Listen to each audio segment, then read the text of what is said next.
யோவான் 12 பிதா பேசுகிறார். அவருக்கு தான் பேசுகிறாரு, அது நமக்கும் பேசுகிறாரு.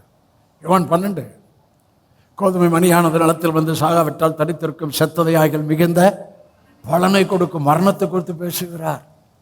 மறுபடியும் சீசர்கள்ட்ட சொல்கிறாரு, நான் எங்கே இருக்கிறேங்க, என் ஊழியக்காரன் இருப்பான். ஒருவன் எனக்கு ஊழியம் செய்தால் பிதாவானவர் அவனை கனம் பண்ணுவார். அவர் சொன்னது செத்ததையாகில் மிகுந்த பலனை கொடுக்கும். அங்கே வாசிக்கிறோம், மனுஷகுமாரன் மகிமைப்படும்படியான வேலை வந்தது. இப்போ மேலே இருந்து பிதா எல்லாரும் கேட்குறாங்க, அந்த சத்தத்தை எல்லாரும் கேட்டாங்க. அவர் சொன்னார், மகிமைப்படுத்துவேன் இன்னும். யார? குமாரனை. ஐயா, உங்களை என்ன குமாரனுக்கு சொன்னது எனக்கு மகிமைப்படுத்துவேன், இன்னும் மகிமைப்படுத்துவேன். இந்த சத்தம் கீழே இருக்கிற ஒரு நிமித்தம் வந்துச்சா? அப்படிதாங்க வருது.